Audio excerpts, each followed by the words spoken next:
We are just guys. Are we live? Yes, we are live now on another Thirsty Thursday, and I hope everybody's doing well today. It's let's say Thursday, the 28th of May, with primaries coming up just around the corner, like within days. And we'll be talking about all that in just a minute. But I'm going to start the program like I usually do. And the reason I keep doing this is, well, there's several reasons, but I always hate an unfair fight. I always hate when people just put money up to silence somebody. And because when somebody is silenced, we're all silenced. And I'm talking about Ada Briseno from District 68. She's running for the assembly. And, Ada is just an American success story. It's hard to believe people don't see that. She came to the States from Nicaragua with her parents as refugees. Eventually, Ada gets a job in a hotel, organizes the labor, forms a union, goes on to become president of the union, and and now she's running for state assembly. Oh, I meant to say she was also the chair of the Democratic Party of Orange County, and Ada's just clearly put her time in. She understands people. Otherwise, she would not have taken the action she has taken.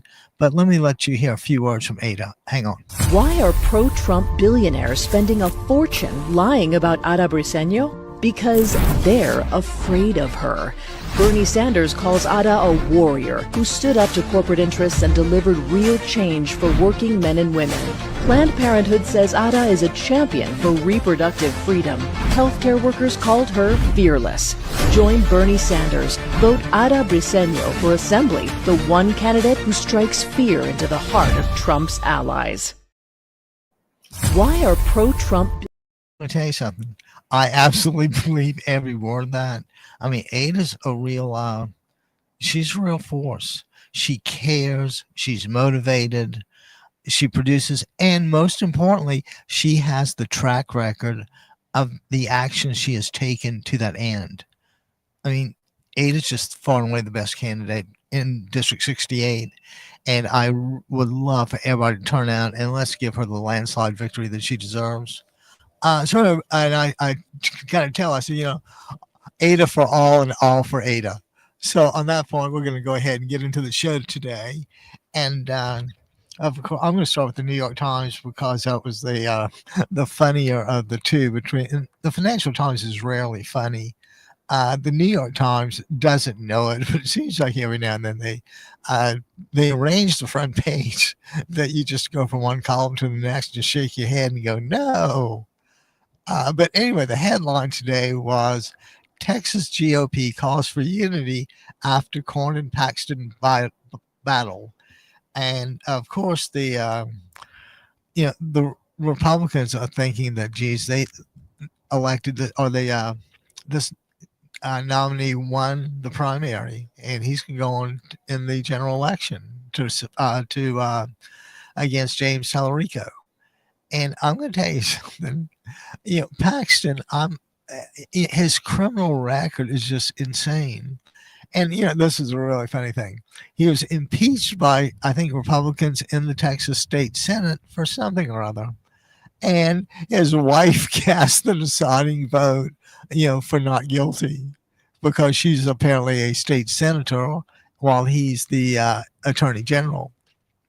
So, with that in mind, how in the world did you expect Trump to not endorse somebody that's, at least as crooked as he is? I mean, Paxton's got quite the past history. And I'm going to go back to something I always talk about. And the reason I always talk about it is it's so important. And that's the issue of credibility. Is whoever says whatever it is worthy of being believed? And of course, we always go, well, I don't know. Let's see. What has he or she done in the past? Oh, they were found guilty on 34 counts of business fraud. Okay. Weren't they found civilly liable? Trump found civilly liable for E. Jean Carroll. But anyway, since Paxton's got his own extremely. His laundry's not just dirty. I mean, it's muddy. It's ground in dirt. It's not just regular old dirt. This is heavy duty Texas dirt. He's got, and I mean, there's security violations alleged, and yeah, and I'm sure we will all be hearing a lot of those shortcomings in the next few weeks. I said the primaries here are Tuesday, June 2nd, and I hope everybody's either gotten their ballots back in or making plans to vote in person. And it is always really satisfying to do that and get the I voted sticker. So guys, let's turn out everybody and their cousin, and let's say let's give Ada the landslide victory that she deserves. But anyway, so what they're hoping is that this Paxton nomination doesn't make everybody vote for Tallarico. And my question is, how could it not? If you look at this guy and you look at Tallarico, and I think Tallarico's a real kind of do-good kind of minister guy. And I mean, I have my problems with a lot of those guys, but if those are the choices, I urge everybody to do what I do every time.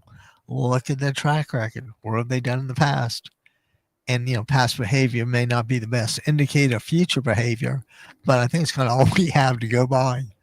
So check it out and see. Let me know if Paxton has been named as a defendant in more than 10 civil cases or less than 10. Vegas, I'm not a gambler. I don't go to Vegas or anything, but I guess that's the over-under is 10 suits filed, actually 10 actions brought against you. Don't forget, you wear suits, you bring actions. So anyway, let's hope somebody brings an action his way sooner rather than later. But I'm thinking this could be an automatic blue flip to Texas. I mean, I don't recall who LBJ was the governor. I don't think he was. Yeah, he was the governor and then president. He didn't make a whole lot of stops in between. But I think that was the last time that. Well, no, I'm sorry. You had Jimmy Carter in 1980, and then Barack Obama in 2008. So, there's clearly not a whole lot of black representation at that level. We hope that changes. Okay, and now, since we couldn't help but mention, POTUS, I'm gonna change his name. I'll figure it out. Let you know. Anyway, would you believe? Now, I know this is gonna be really hard, but would you believe that the profit for the reflecting pool is actually a inflated figure? Like somehow it jumps from $1 million to $13 million to an $18 million no bid contract awarded to Trump's pool guy. Is this not the height of incompetence? He calls his pool guy. Don't you have something more important to do? And the answer is he just doesn't care. He absolutely does not care about you, me, where the sun shines. The only thing he cares is his own money coming in. And, and of course, bragging rights. That's always really important. Wouldn't you love to know what Melania is thinking about now? Oh, but anyway, back to the reflecting pool. I said, it fall at, and you know where the money for this comes from? From all Trump's DC projects? I didn't think you knew. He gets it. He actually, would you be surprised to hear he steals it? He steals it, or, if you want to be nice, diverts it. But he essentially steals money from the national park fees that are meant to go to maintenance and upkeep of the parks and keeping everything nice. And I mean, I don't know about you guys, but I think national parks, our national parks at least, are real treasures. I mean, I haven't been to a whole lot of them, but when you're just out in nature like that, it does kind of change your perspective. But anyway, like I said, the pool guy gets the inflated no bid contract. Now you see, that is textbook corruption. That's almost as bad as money laundering. And you know what happens in money laundering?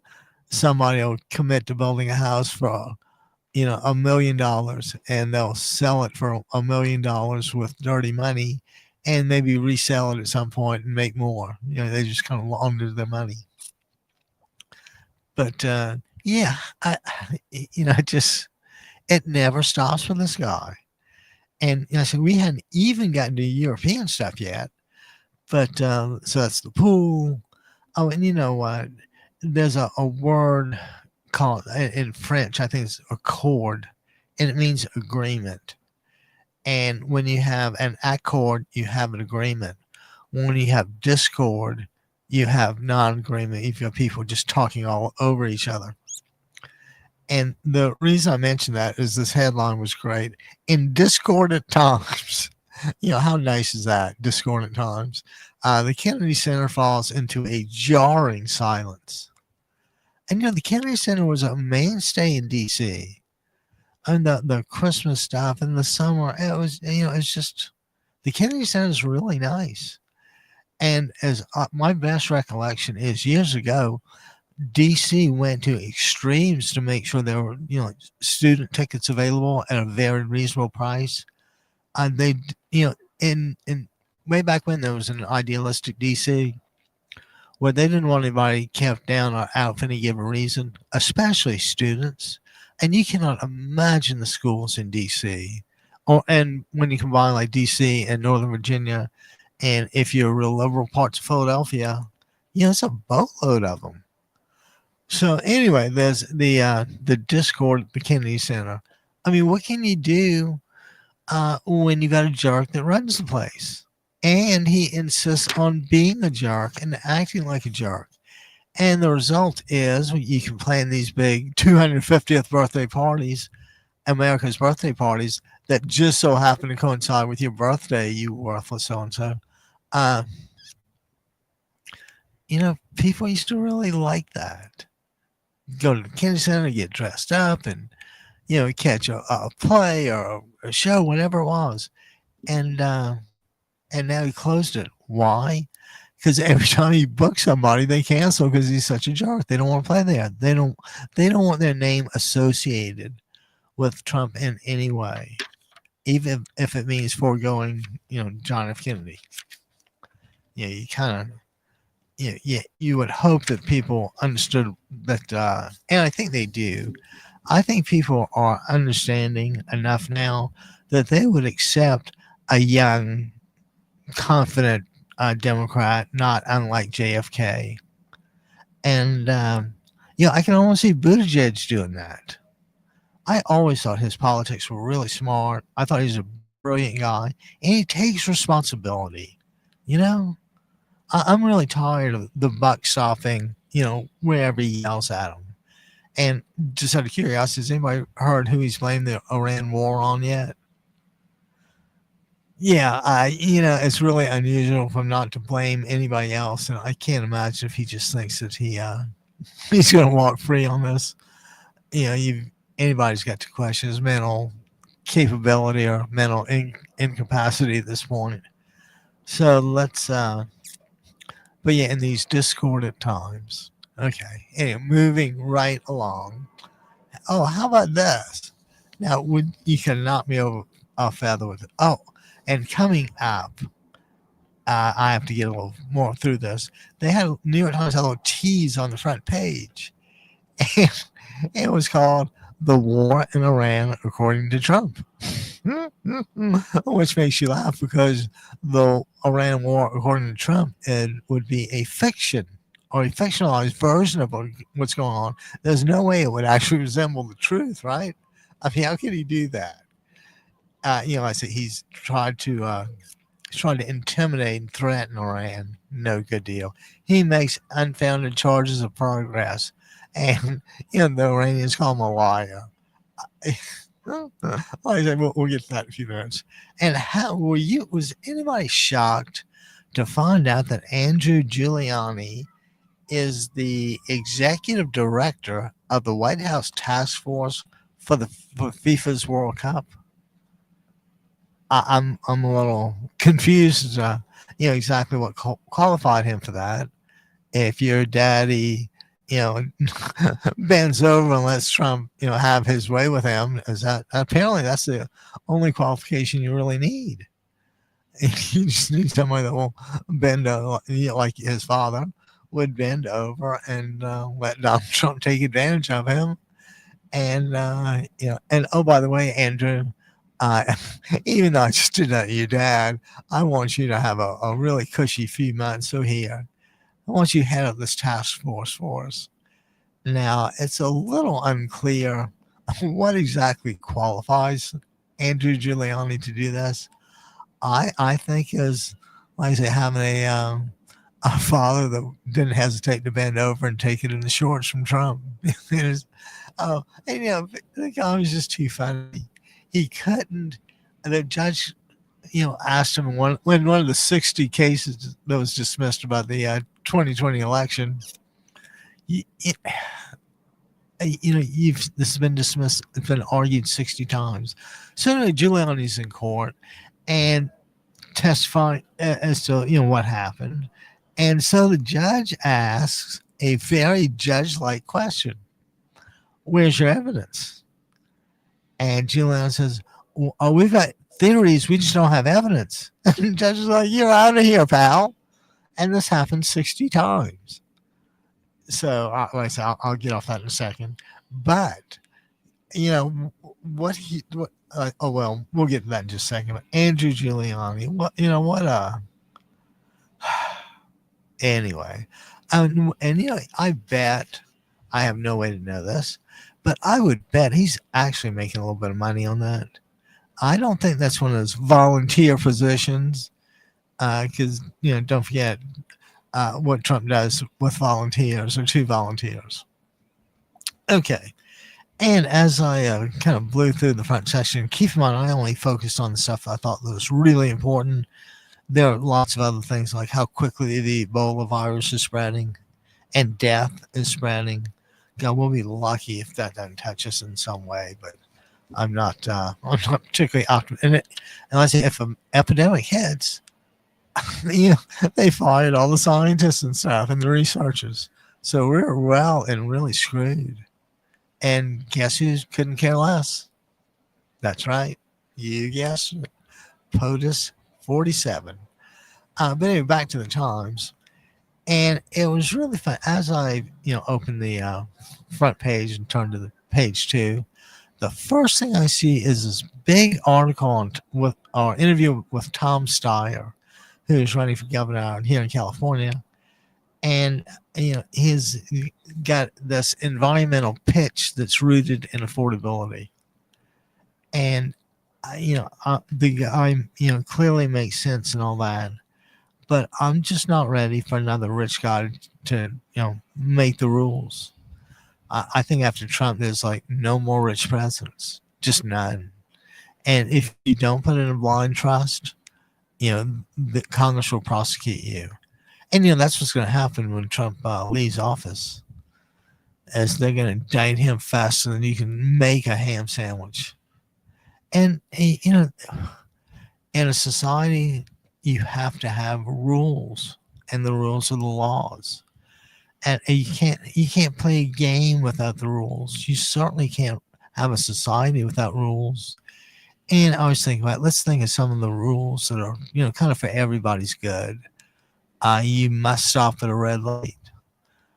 If you see an ambulance coming, you need to stop and pull over and stop, get out of the way. Just little things like that. Those are just some of the rules. And of course, the bigger ones are, no stealing, no killing, and if there's a vague reference to the Ten Commandments as a kind of a reason. But yeah, after a while, you have, you're either constrained by your own morality or you're not. And, Trump is just unconstrained by anything. I'm short of whatever hold Putin has over him. But I'm going to tell you, as the U.S., and I'll get into this. Oh, Bill Gross wrote about this. I'll talk about it in a second. But, we could just talk about Bill Gross just because it is Bill Gross, and because it was it was in the Financial Times, and I'm all for that. So anyway, here's Bill Gross, and he starts out talking with the word hegemonic, and that kind of means dominant or superior, in some ways. Okay, so his article was called "The Hegemonic Glory of America is Under Threat." American dominance and superiority are under threat, and Gross came out with this now. This isn't some new stuff. It's not like Bill Gross is some big time Liberal. I mean, he's a Bond guy. I mean, those guys aren't. They're usually the most conservative people around. Even though Bill Gross does have this kind of gambler side to his some of his trades. Okay. And then he kind of gives a little history. Britain was hegemonic early on. Why? Because they had a dominant war machine, a dominant navy. They had free trade. They had that which is commonly thought constant. It's the basis for an orderly society, right? Everybody plays by the rules, except. Senator Gross is still talking about this. So that's why Britain was so dominant. And of course, America, we had free trade too. And we encouraged growth in the capital markets, which really hadn't been done before. And that led us to really dominate for a long time until just about now, which is probably why Bill Gross took the time to write this. So anyway, in America, with you had the free trade and the growth of the capital markets, and you had a strong dollar. That meant you could buy European goods really cheap, or at a discount. But think about what's happened now. Do we still have that same bit of free trade? No. And let's see, are there any real drags on the economy or the budget? And well, how about if we throw healthcare in there, and let's throw a little security in there too. And under Trump, those things just period. They're turned into wrecking balls. The mandatory expenditures that the government has to make are just growing wildly, and our tax receipts aren't. And I don't know if you remember this or not, but Trump just fired the whole IRS office that dealt with high net worth individuals. I mean, they wiped out tons of IRS people and given them the tax breaks on top of the big, beautiful bill. And while we're talking about all that, let's not forget Trump and the plea agreement that included would you believe the Attorney General thought this up? That gives Trump and his heirs and assigns and all that the protection of knowing they will never ever be audited again in perpetuity. Now, who would ask for that except for a criminal? I said the guy's just astounding. But anyway, you can see how these obligations just when our debt just make us they destabilize us is what they do. Because as the deficit goes up, this interest has got to be paid. And if we're going into an inflationary environment, God only knows where that wheel stops. And I think everybody would agree we're pretty much in the inflationary environment now. And we're being led by, every reputable economist said this. Every reputable economist before the election said accurately predicted what would happen with Trump's policies. And it's not, the guy was wrong from day one. And I just saw recently, remember the whole tariff thing? The most beautiful word in the English language? Liberation Day, Tariff Day. What was that? How much do we have to give back there? Was that like 66 billion or 100 billion? This one little rounding error. This is a major, major deal. And of course, Trump just ignores it, because if he ignores it, it doesn't really happen. So I said, with all that stuff going on, what do you do? Um, Bill had a suggestion or two, but the truth of the matter is, you and I are just along for the ride in this one. You and I cannot change our behavior enough in this regard. However, I will tell you one place where your economic power would be kind of welcome. And I don't know if any out there play guitar, but even if you don't, I'm sure you've heard Fender electric guitars. And Fender makes two of their oldest models. The first came the Telecaster, and then came the Stratocaster. And Fender sued somebody in Germany over using the shape of the Stratocaster to make their guitars. And what had happened was the defendant did not show up, so Fender gets a default judgment that you can't use our stuff, we own it. You can't use our shape, we own it. And then what happens? That's a default judgment, right? No, the other side didn't show up. So their attorneys try to enforce that in the United States and say that because we won this case in Germany, we believe we can win on the same merits.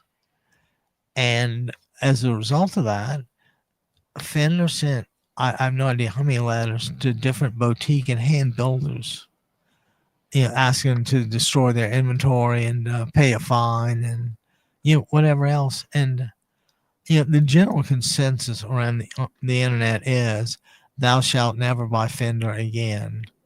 Instant boycott. Nothing. Absolutely nothing Fender. And so I do think that would make a point. And if you guys are inclined to do that, let's boycott Guitar Center. And even in the past, I found Guitar Center good to deal with. I'm just not. I'm not going to stand and watch this little cottage industry of craftsmen be destroyed by Fender. And the only reason people buy really nice boutique Fenders or boutique guitars is because they need something better than what Fender makes, than what Fender turns out.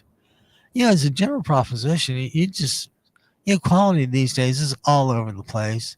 And everybody out here knows how many different guitars you got to play in Guitar Center or wherever before you kind of get the sound you want. So I say, if Fender built a nice guitar at a reasonable price, I don't think we'd be here. But because everybody wants an instrument of their own, you have people wanting to customize things and do things a little differently. And I think those guys deserve copyright protection. I think it is true that the Stratocaster and Telecaster have been in circulation long enough that they are considered public domain. Now, when Gibson first patented the Les Paul, they submitted drawings of the whole guitar, and so that shape was protected. But Stratocaster's never been really protected, or Telecasters. I say I can only hope we get Fender's attention fairly quickly. And if you choose to exercise your economic power, I personally would be grateful. And I would also be personally grateful if you gave us a call. It's 949-629-3820. And let us know what's going on in your mind. You got any thoughts with all this? And but now I want to get into what I really couldn't wait to get into. And I shouldn't do this. But the okay. We finished Tom Steyer. Oh, how about look at old Marco Rubio going to India? And I don't think Modi's really happy with that. And I think if you look what's going on, I think a lot of the world leaders, like Putin and like Modi, are beating a path to China's door. And the reason they're beating a path to China's door is that we are no longer hegemonic. We're no longer superior. And matter of fact, we've got inferior leadership, and everybody knows it. I mean, if you think Trump compares intellectually with Putin, you're sadly mistaken. I mean, who is Trump intellectually capable of arguing with? And I mean, I think he's pathologically incapable of mounting prosecute articulating anything without doing it in the most aggressive way possible. So I think we can assume at this point that the wheels are out of the rut, and we're just getting ready. We're just waiting for the train to crash. And you know what would be really cool? How about a little tent community on the mall? So of course within sight of Congress and kind of within sight of the White House, and have like Hoovervilles, like they had in the Depression. Nobody had anything. People would just kind of circle the wagons, circle the cars. Um, hmm. If I hate using that word if, but Trump is just such a zero. I mean, the guy cares not one whit about anybody, and he's got the nuclear codes. I, you know, I gotta tell you, I think I don't know much about these prediction market things, but I think I would make a bet that at some point during Trump's administration, he asked for the codes, and I can only hope that whoever has them just will say no, sir. Uh, I mean, that's just frightening. And someone made a comment the other day that it's really unfortunate when the stupidest man in the world and the guy who holds the nuclear codes are the same person. Uh, so we've got, and like I say, in the big picture, that's all the more reason for everybody to turn out huge for the primaries and huger, bigger for the general. This could be a fleeting opportunity for Democrats. I mean, we actually have a chance to make up in the House and the Senate. And that would just be a quantum earthquake in D.C. I promise you. But anyway, that's with that in mind. So yeah, Trump steals the money from the parks for the reflecting pool. And how about this? Was Trump focus on China?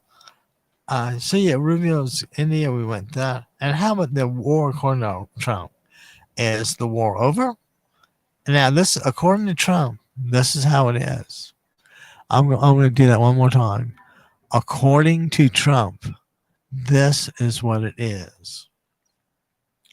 War's over. The strait's open. We totally won.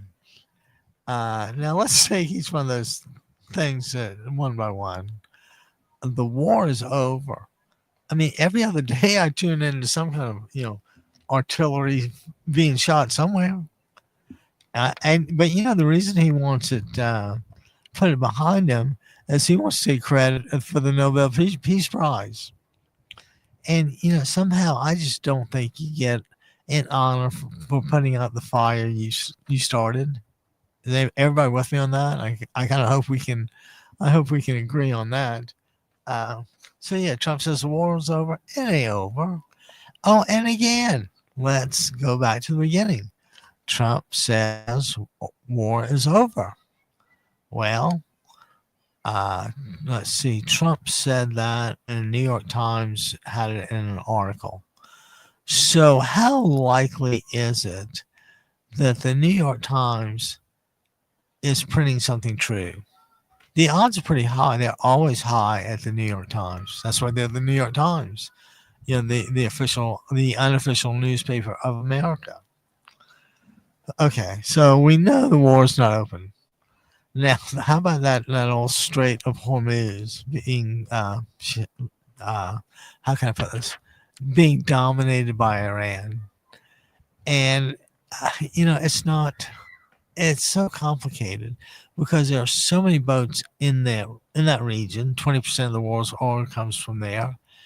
And what happens is you just kind of get mixed up in the flow of marine traffic.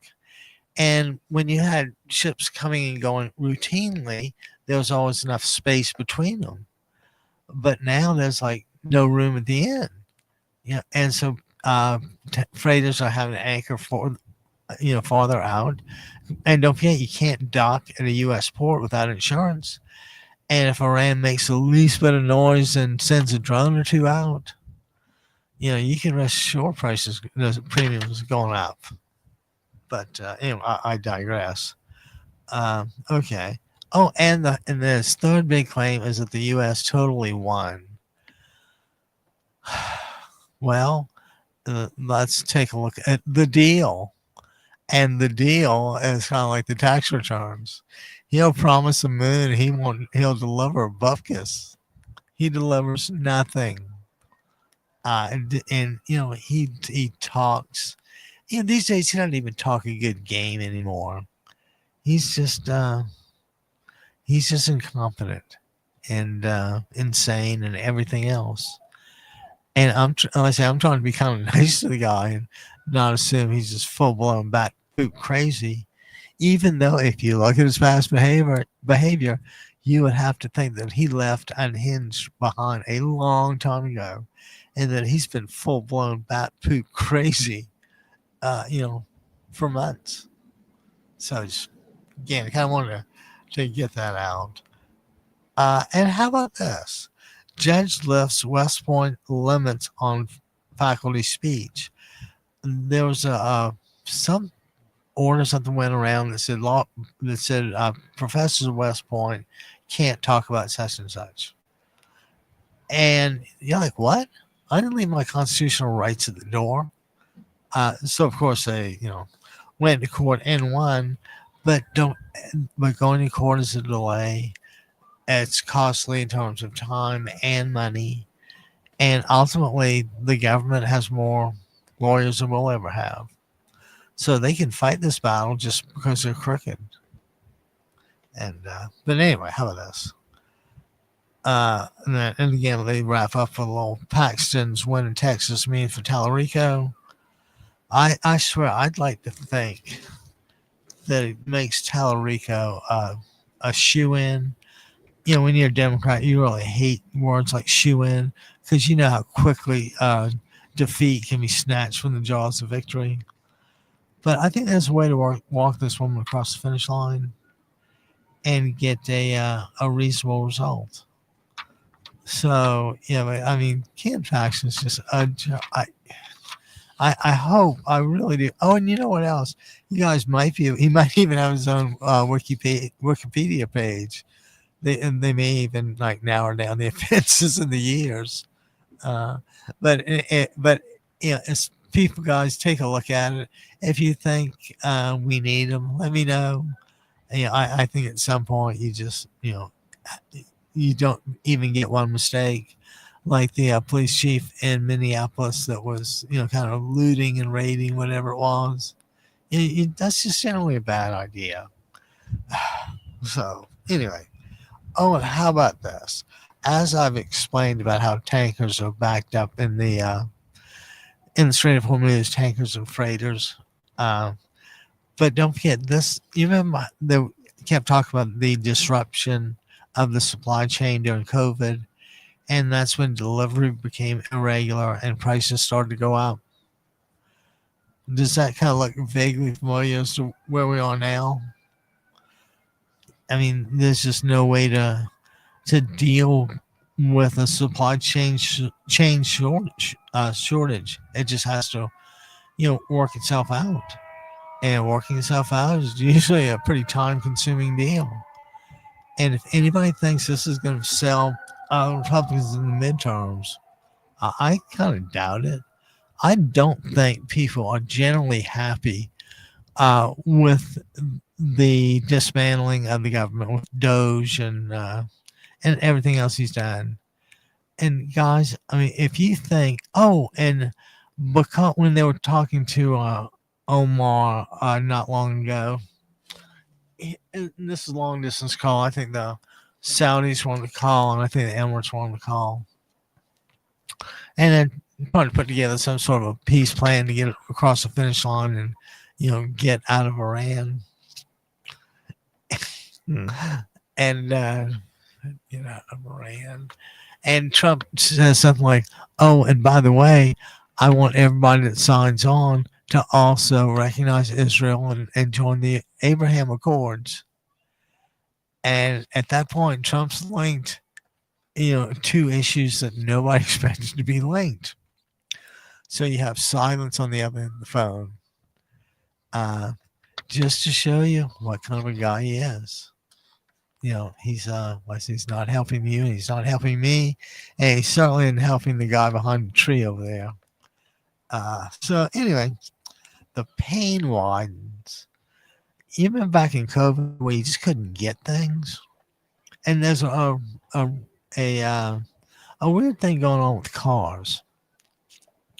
It's been like 6 years from COVID, more or less. And I think people generally find it these days. I think 84 months or 7 years is like the average car loan. And most people that do that, by the time a car, gets that old, it's pretty beat, right? So you were forced with buying a new car. Oh, so they bought new cars during COVID. And the problem was the new cars had dealer markups because they were such a rare commodity. Not everybody could get a car. And the reason not everybody could get a car was because there was a microchip shortage. You can't make a computer on wheels without a microchip. Uh, and the truth of the matter is, it took a long time, even after the COVID was officially over, to get everything opened up. Back to the car thing. Sorry. So you had people that bought during COVID that might have paid $5,000 or $10,000 more than sticker as a dealer markup. So let's say you buy, I don't know, a Chevrolet pickup truck, and let's say it's should be like a $50,000 truck, but instead with COVID it was a $60,000 truck, and you need a truck, so you bought it, and now it's like 6 or 7 years later, and it's getting to be like 100,000 miles more or less, and if you don't trade it soon, it'll be worth nothing. So you go in to trade it in, and and when the guy asks how much is my trade in, and he gets kind of laughed at because he owes more than the car's worth because he paid that initial $10,000 premium, that dealer markup. So what and he's got to keep paying on this thing, or else. Uh, so yeah, that's coming home to roost, and that's affecting all the private credit people, like Sears tires or Kmart tires, Walmart tires, whatever it is. Uh, yeah, this could be really bad, and we were all told about it.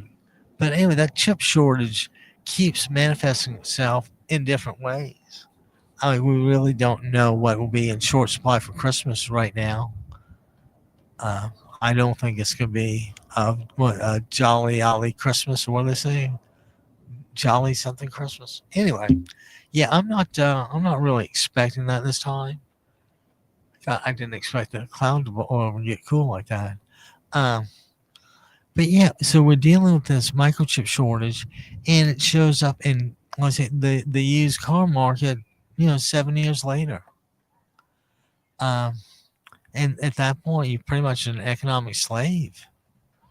And I've often thought that there's the traditional 30-year mortgage.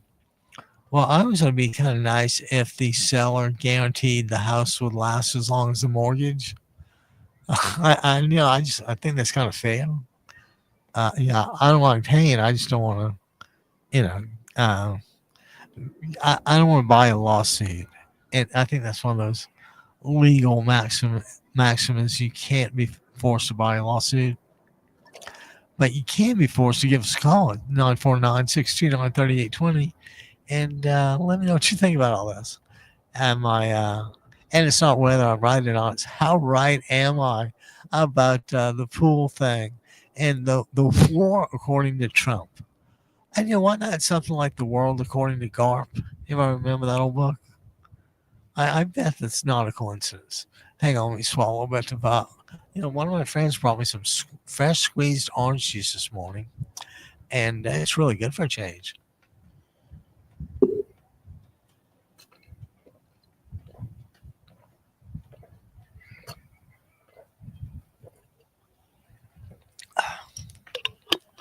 I can never get over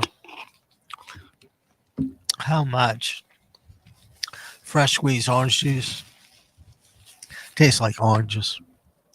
I mean, whatever it is they sell in those cartons in the grocery store, I'm not really sure what it is, but I got a feeling it's not exactly fresh squeezed orange juice.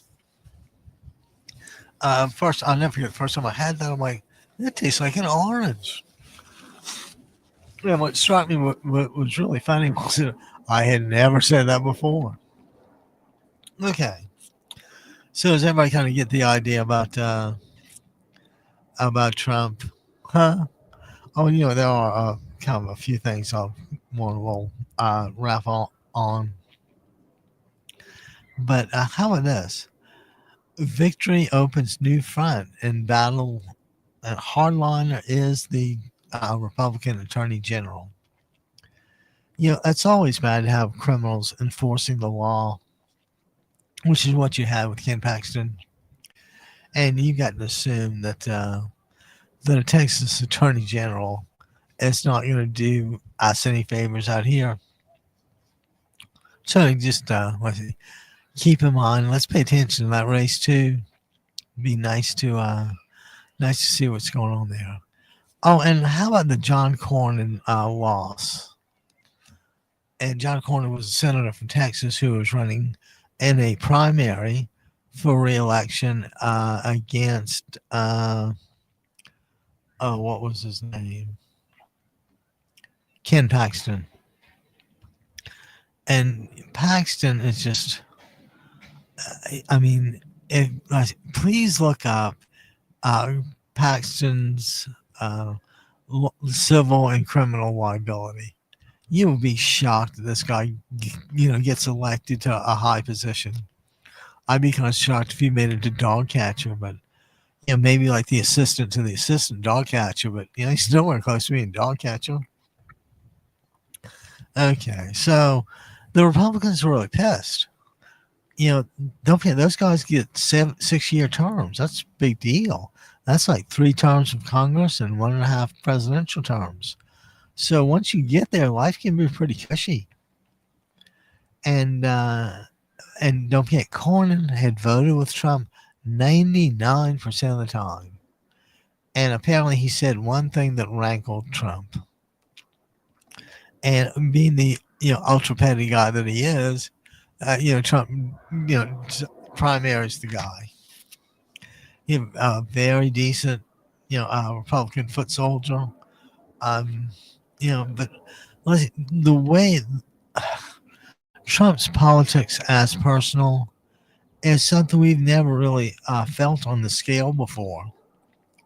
And I read the Trump Justice Department is opening a criminal investigation into E. Jean Carroll, the author that he defamed about putting his hands, under her dress or up her skirt, whatever it was, in was it Barney's or Frank's Saks, something, some big store. Can you imagine that? The whole weight of the federal government thrown behind this 80-something-year-old woman who proved that that this happened. So with that in mind, you've got to just be real aggressive. You cannot trust these guys an inch, and it kind of hurts to say that because I'd like to think they're a reasonable chance to bargain in good faith, but it won't be till after Trump's gone. The guy's just incapable of recognizing the truth and dealing with it. I'm sure he has no idea his polling is so low. I guarantee whoever it is is showing him polling in the 60 or 70% range, even though it's totally made up.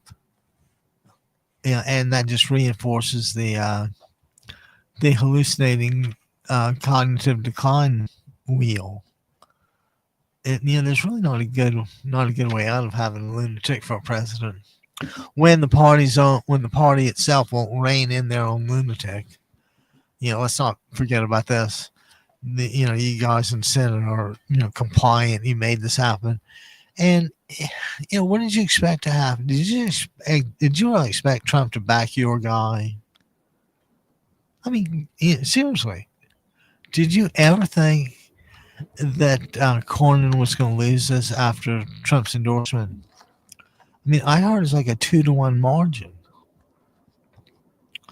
and I say just somehow, I hate that British expression about muddling through. But the only real leader I see these days consistently is Gavin Newsom, and secondarily, less consistent, Barack Obama. Oh man, now wouldn't that be a power trio for president? Oh God, you gotta love that.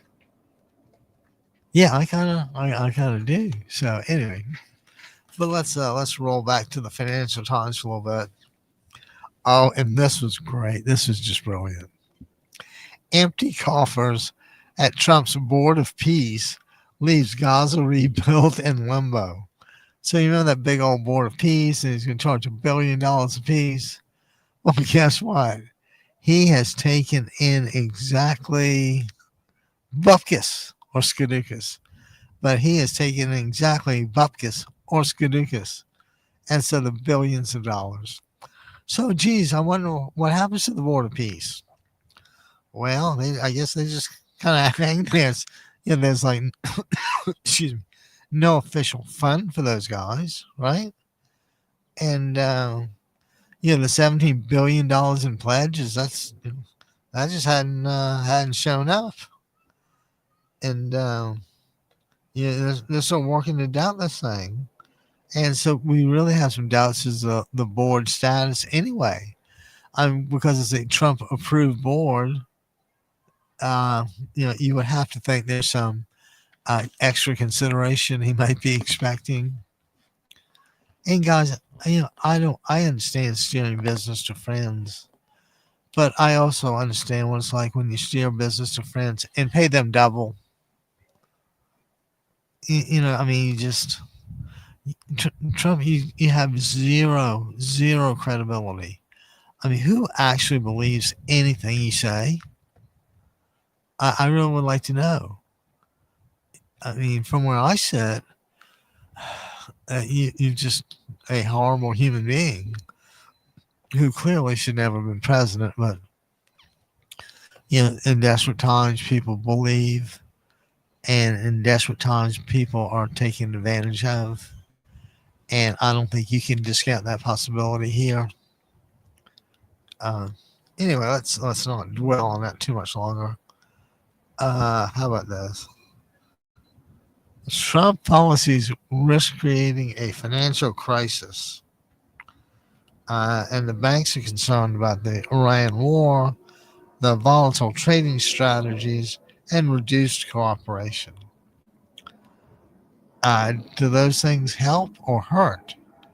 Well, they clearly hurt everybody, and they're going to hurt us more than anybody else because we really need the foreign markets. We couldn't possibly consume only what we grew here. So, just something to keep in mind. Next time you have somebody mentions financial crisis, pay attention because this could happen. And I'll tell you how it probably will happen. And it'll probably happen overnight with either China or Japan dumping our bonds. I don't mean selling them. I mean dumping them. And what they're saying, and, debt instruments are different than stocks. Stocks, you look for equity and appreciation. But with a bond, you just want a nice, safe, steady return. Nothing radical. So anyway, what's going to happen is during the middle of the night, one of these guys is going to start dumping our bonds, and that'll probably start a worldwide contagion. And you know what will happen after that? If the United States wants to keep functioning, it has to still borrow money, right? The deficit won't go away. Uh, but yeah, and so anyway, you have to pay a higher interest rate to get people back to buying our bonds. And don't forget, when somebody buys a treasury bond, they're saying that we fully believe the government will repay us and will pay us this interest for using our money. And that all works well and good until what? Until it doesn't. And I want to take a minute or two to talk about that. And when somebody makes a statement that, oh, it'll work, it works until it doesn't work, it'll go till it doesn't go anymore. Well, you know what they're really saying? What they're really saying is that, they're a dumbass and they can't think of a plan B. That's what they're saying. Whenever someone goes, yeah, it'll go until it goes, like, you idiot. I appreciate that viewpoint, but a little TLC never hurts. Uh, okay, back to the Financial Times, and of course, and I talk about the Iranian hardliners are, of course, being hard nosed. They don't want to give up any rights relative to the strait, and they're just they're just a violent clan. They think the U.S. can be taken, and you would have to conclude that it's definitely more likely than not uh, ready to be taken over, just from a pure weak leader approach. Well, when you think about our weak leader, and let's think about his recent visit to Xi, and suddenly he goes, and the guy just looks like a whipped puppy. I mean, he needs something to bring back home, and she gives him buff kiss. Buff kiss. So what happens after that? Trump goes home, and then, oh, would you believe Putin has a few days to discuss things with President Xi? And how about Modi in India? All these guys are just clearly shifting away. And the reason they're shifting away is the Republicans just have no credibility anymore. You just cannot believe what they say. I seriously, I can't believe that the amount of rural hospitals that have closed aren't making it an impact in some way. It might be, regionally, I don't know. But what I do know is I favor universal health care. And one of the big reasons, it's actually kind of a selfish one, is let's say you had, what would you want a large underclass of society that may work in the food service industry a lot? Would you actually want them to be denied health care? If someone's dealing with my food or laundry, whatever it is, hell, I'll bring you something to make sure you're happy. So I just don't go for all that stuff. But let's get back to kind of the local election here. Hang on.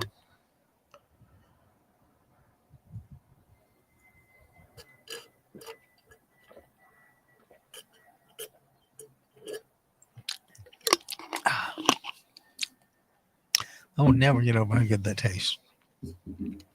So anyway, here in California, we have primary June 2nd. This will be the final push for the weekend. And I've gotten several emails about joining them for the final push. And I think we'll do at least one, because this is, the really dedicated people on both sides vote during the primary because they realize that how that shapes the general. A lot of people are just like, I don't care. Let me know when it's down to the last two, and I'll vote. And but see, the deal is, at least with democracyradionetwork.com, the deal is to always portray Democrats in the light most favorable. How can we make you a better candidate? Do you need some compliments? Do you need a list of questions that you can study? Excuse me. We take the position, that we're only here to help. And if it were possible in some way, we would love to be affiliated with the Democratic Party. I doubt that'll ever happen. But I would have no problem being the unofficial voice of California Democrats. Don't forget, California's what, the sixth largest economy in the world, 40 million people. Governor Newsom's job isn't in the slice of having a piece of cake. And he certainly wasn't the case with Arnold and a cigar bar. I always thought Gay Davis was pretty decent. I always thought he got like the short end of the stick, but much like Al Gore, I always thought Al Gore deserved more recognition than he got. Even though it's the kind of thing where the smart people have always paid attention to him. But what they're finding out now is that he was right. He was right, 20 or 30 years ago. And as a general proposition, when somebody denies science, I consider that an embarrassment to them and an obscene thing to do to me. I have every right to know what your sources are and to check them. I said, whenever a certain person says something, I'm like, yeah, well, okay. But all the time, I'm like, I wonder. See, that guy telling me the truth. And as you get older, you trust people to a degree, and then something happens, and you get traumatized to a point that you never ever trust anybody again, which is clearly an extreme reaction that is probably really ripe for psychological therapy. But then again, I found my little bit of psychological therapy I can take care of at the Shamrock. Me old son Tony's behind the bar, and I don't have to worry about a thing when I'm at the Shamrock. And I say, Tony, me old son, here's to you. And Derek Scott, and whoever's still there from Ireland, thanks. Aaron Gobra, that means Ireland forever, which is why you always see that on St. Patrick's Day. So Aaron Gobra and my guys at the Shamrock. And moving right along, I don't, I've been keeping up with LA politics, but I try not to get too terribly involved in that. And this mayor's race I find really intriguing. You would have to think that in some way Karen Bass's response to the fires was less than perfect. Whether you blame it on her being in Uganda or whatever it is, since she wasn't local, the response had a much higher likelihood of being superfluous or not working at all, right?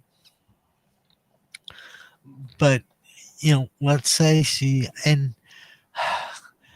it's just so weird because everything is so relatively expensive anymore. I cannot imagine what a woman's. Oh, you know what? My friend told me his wife is like 85ish and goes, I don't know if it's once a week or once a month, whatever it is, to get her hair dyed. And everybody's turned gray a long time ago. So I was kind of wondering why people do that. Hundreds of dollars, and it's funny, they don't do it for us, of course. They do it because it makes them feel younger, look younger, feel like they look younger. But you see, I have just the opposite problem. I have the perfect face for radio, and I was cringed when we were doing a live stream like this. But Abney's sometimes Abney's a little little cosmetology miracle. And I got my head had to get my hair cut yesterday. First time I could get an appointment in weeks. And I tell the guy what kind of haircut I want. And he says, "Geez, you're not even asking for a miracle. I can clearly do that." So can you imagine being the haircut person and your client? God only knows the man, woman, he, she, it. God only knows. But can you imagine being charged with making this one haircut really stand out? You would either be so nervous that you'd leave patches, or you would be brilliant. There wouldn't be much middle ground in this. And what I'd like to do, a little after 1 o'clock on Thursday, May 28th. And of course, we're always like to invite people to call in 949-629-3820 and let us know what's going on in your world. And for those that just tuned in, I want to replay something from earlier. And this is a short 30-second message from Ada Briseno, District 68 here in California. And guys, I just hate an unfair fight. I hate when corporations gang up on a little guy, or worse yet, gang up on him with money. If it was just a person thing, you might be able to put together some guys and beat them. But anyway, let me play this from Ada to kind of make a point. Why are pro-Trump billionaires spending a fortune lying about Ada Briseno? Because they're afraid of her. Bernie Sanders calls Ada a warrior who stood up to corporate interests and delivered real change for working men and women. Planned Parenthood says Ada is a champion for reproductive freedom. Healthcare workers called her fearless. Join Bernie Sanders. Vote Ada Briseno for Assembly, the one candidate who strikes fear into the heart of Trump's allies. Now, we both know... Oh, what are you doing here? Oh, and we both know that Trump just can't stand competition. He has no idea how to play fair. So these guys are, dragging out the big guns for Ada Briseno in Assembly District 68. Guys, that ought to be reason enough to tell you to please vote for Ada. When the other side is that dedicated to stopping you from getting the message out, then you have to act accordingly. And I hope every telecaster band in the world will do it. Okay, guys, am I kind of losing? No, I thought I put my note somewhere. Okay. And how about this? This, it was just so unexpected that, that Jeff Bezos group, Blue Origin, right? Would you believe it won a NASA contract in the amount of not 100 million, 200 million? No, not 200 million. Can't be more than 300 million. Man, it ain't 300 million. How about 400? Could it possibly be $400 million? I think you're starting to get warm. How about Bezos Blue Origin Group gets a NASA contract for $468 million? That's like $500 million for a project. And you wonder whether Trump actually knows what it is, or if he hadn't figured out a way to not have a board and just siphon the money right away. I'm betting that nothing with Trump goes not unpunished, but unsuspected. So it would be really good to have some idea what's going on in that world. Well, I say local elections in Karen Bass in LA. I think she was in Uganda or something when the fire hit. And I honestly don't know how much better or worse it would have been without her or with her here. And I'm equally sure that there were some management moments, I'll call them. Sometimes when people just get So when the yard floods and you can only get around by kayak, some people handle that better than others, and that's that'd be kind of good to know what the general population is like there. I got an earthquake email this morning about a fairly close one 2 miles away, and I swear we've been getting a lot of earthquakes lately. And deep down, you got to wonder if there's not some reckoning coming on the way, and not just the stock market reckoning. I tell you guys, that bond scenario keeps me up at night. I mean, that's talk about being caught with your pants down. It's the middle of the night, 2, 3 in the morning, and you notice Japan's dumped how many billions in bonds. And don't forget, not only are they dumping the bonds, it's what it's saying. It's saying that we no longer believe America to be the leader and to always have our money. And so that the Americans have to pay a higher interest rate. And guess what?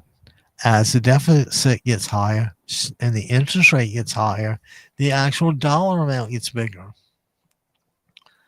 So I think that, or substance, I think the only thing we can hope for is that the economy will hold on long enough and that it doesn't crash until Trump's last day in office. And that just means the Democrats can have a hell of a mess. But it also gives Democrats the opportunity to reshape the government in some way. I can only hope the guys at the Brookings are keeping their thinking caps on. And let's see, in DC that there has to be some pall hanging over the place just because the president's such a weasel. I mean, DC isn't a fun place anymore. He'll if you say a wrong word about him, he wants you in jail. Now, I'm going to suggest that is so absolutely positively insane that shocks me even from Donald Trump. And all I can say is, he is the AI president. He is the president absent intelligence. That always feels good when I get that out. So when those guys start dumping, that's going to be such a bloodbath. And what if interest rates down like 5%? What if the government pays 5% on their bonds? And that's not enough. Would it have to go to 10%? Would you believe you wouldn't believe what that would do on the sides of the deficit? So, and don't forget, when all this is going on with you and me, where's Trump? He's taking his money from the big beautiful bill and the big beautiful tax cut, and his $400 million from the ballroom. I mean, I would like to think everybody is starting to see this, even the people that voted for him 3 times. And I'm not going to shy away from this. You guys, you're complicit in this deal. You made it happen. We had sense enough to say no. Kamala Harris, Trump will walk in day one with a retribution list. I will walk in with a to-do list. And you picked the retribution guy. You guys are the last ones to complain. And I think that's kind of was Hillary's point about being deplorable. You advocate one thing when it works in your favor, but the minute it works against you, you advocate against it.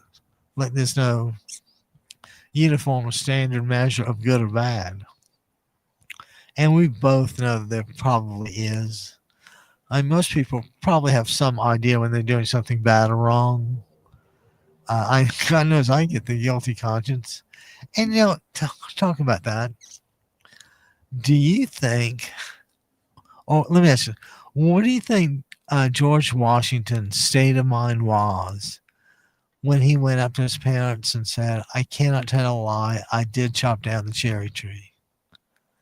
On the one hand, that's the most tear-jerking emotional instance, and the other side, he's got to be punished in some way. And that's pretty much why I would never have wanted to be a judge. I've known people that would be just exquisite at being a judge, that would always know how to strike the right balance. But I'm not that gifted. That's why I do democracyradionetwork.com. And Leslie, give us a call, 949-629-3820. And Leslie, if you're quiet, it's hard to complain.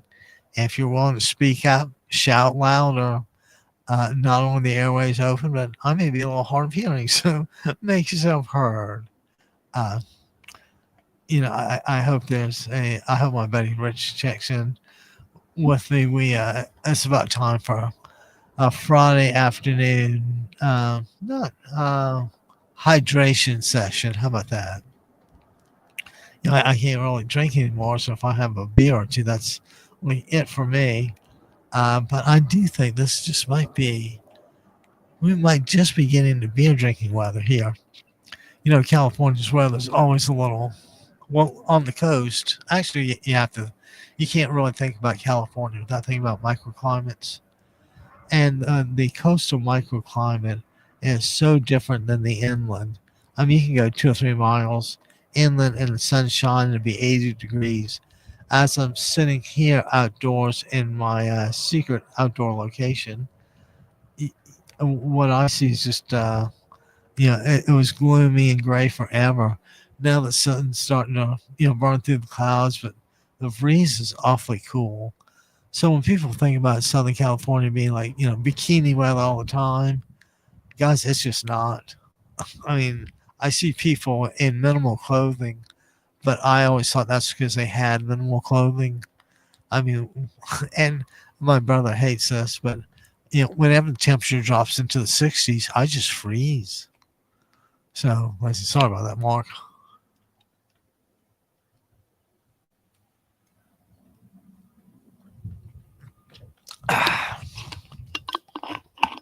Guys, that tastes so good. I can't imagine how expensive it was. And actually, I think my friend squeezed that himself. I think he's got some electric, fruit squisher or whatever you call it. I know he does something with lemons and. Anyway, I always kind of thought it was okay to buy lemon juice in the bottle. I never really insisted on the real thing. The cheap imitation is fine.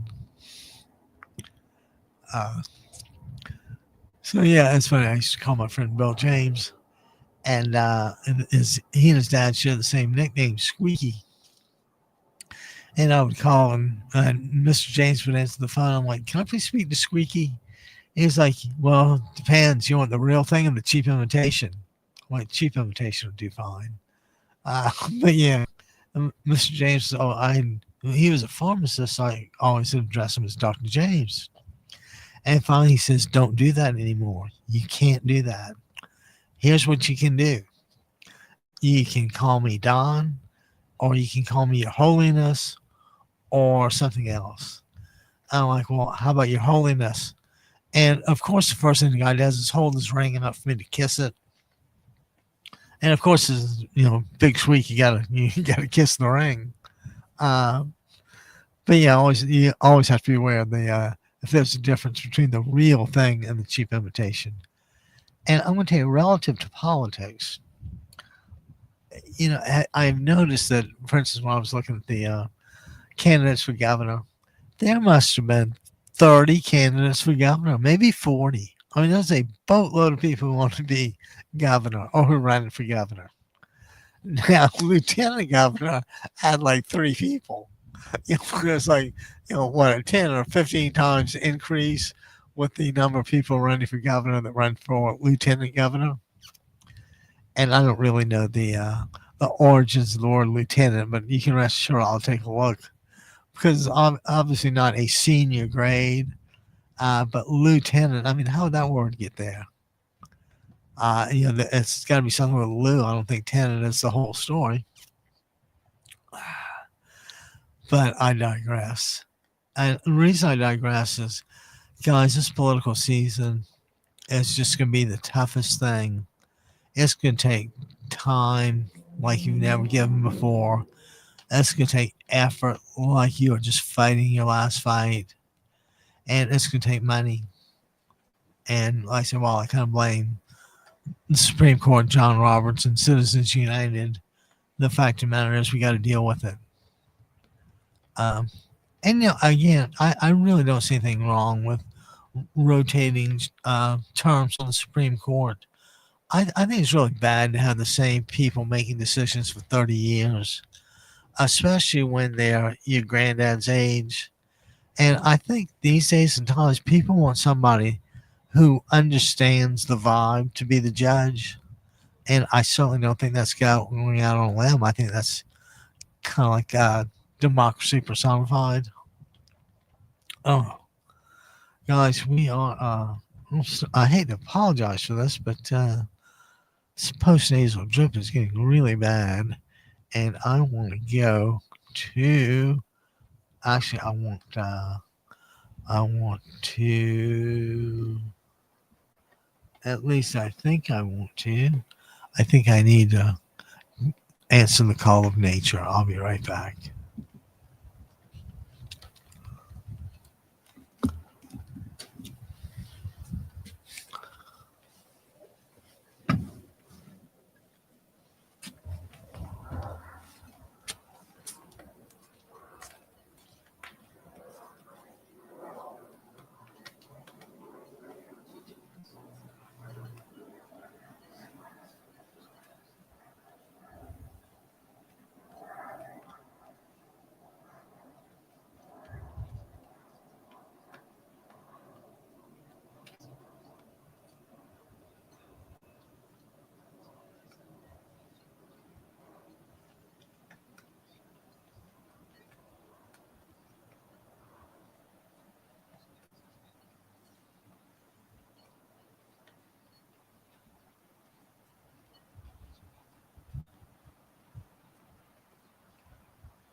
And we are back live, ladies and gentlemen.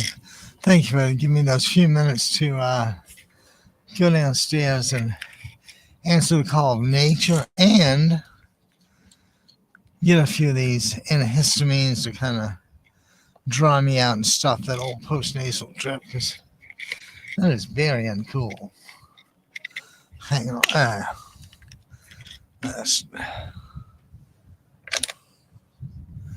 Yeah, I'm doing really good for somebody that's got all these wires near the laptop.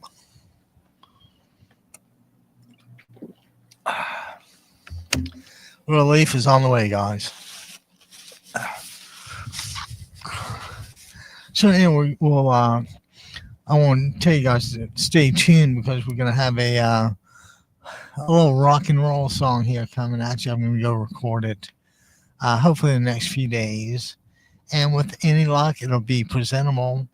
And it's called Roll Those Republicans, which I want kind of end the show on. I want to let that be the theme. I think that after what we have seen come from the Republicans in D.C. and in every state in the union, it's time these guys were shown the door. What they stand for is not America and not American. They use the flag. They use the Bible. God knows they use Jesus Christ a lot. And by any stretch of the imagination, when people are hired for their looks or their personality, that kind of guarantees that they're not being hired on the merits. And isn't that what we want as America? We want a good, clean bit of competition, whether it's for, in the boxing ring, or whether it's a fight for a job. We just want everything to be nice and fair. And Trump's comments about rigging the election, all that, starting to undermine what people thought of our institutions. And like I said, to this day, you still have a faithful MAGA base. It defies logical thinking. And I think that's the conclusion the psychiatrists have come up with, is that when people have these certain unshakable beliefs, even though they could be clearly wrong, when people have these unshakable beliefs, that rather than believing that their guy is telling them is lying, they will attack the news source. Well, where'd you hear that? Or the failing New York Times. And like I said, when they argue against the person and not against the policies, that means they have absolutely zero, what's called no cards to play. And, by the way, I think that Trump is finally feeling like what it's like having no cards to play. I mean, he can't. I still want to know who he's blaming this on. I refuse to believe he's taking responsibility for the Iran war. I mean, I'm pretty sure he hadn't taken responsibility in Dana's life, and I wouldn't expect him to start now. And I have no idea what Todd Blanche gets out of this deal. But how in the world can an attorney general throw the weight of the American government against a woman that his boss doesn't like? They're just fundamental misuses of legitimate power. And I guess that's abusing power. And, I think Lincoln had this quote, or maybe it was Teddy Roosevelt, I forgot which, about how just about any man can stand, I think it was Lincoln, any man who can stand adversity, right? But if you really don't want to know what somebody's character is, you give him power. And that's clearly what's happening. Everybody, I mean, it's no great mystery. Trump's not exactly a deep thinker. He wants money and power and control. MPC, money, power, and control. I mean, and don't forget, he made 3 billion. I can't say he made. He appropriated. How about that?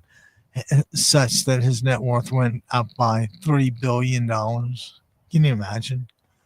Most of us can't imagine. $30, $300, much less. $3 billion. That's just astounding. So anyway, guys, we've got a crook in the office. We've got his cronies in the office. We have a primary election in June, and some states might have it differently, but I think the bulk of them in June. And then we got the sprint to November, and this is literally all the marbles. This is for everything. This is for everything you have ever wanted the states to stand for, and everything you wanted it to be. Because with Trump's narrow vision, we're going backwards. And as far as I'm concerned, it looks deliberate. I don't think his revenge tour was against half a dozen people. I think his revenge tour against the 340 million Americans whom he just doesn't care about. And honestly, it's just who he is. He does not care. Through whatever mental disease or defect, he just don't care. And that's a bad trait to have in a leader. It makes him right to abuse power. All right, guys. June 2nd, primary in California. Ada Briseño in District 68. Shannon Wingfield. I forgot what district she was. Kelly Brown and Kara Stewart in Costa Mesa City Council.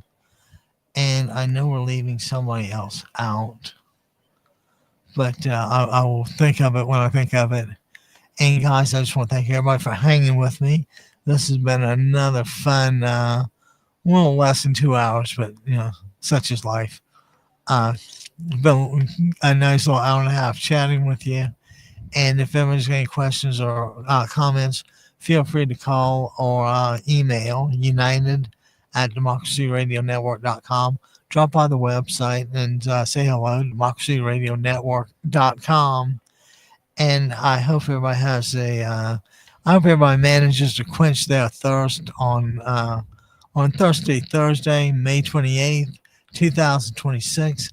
And on that note, it is going to be time for,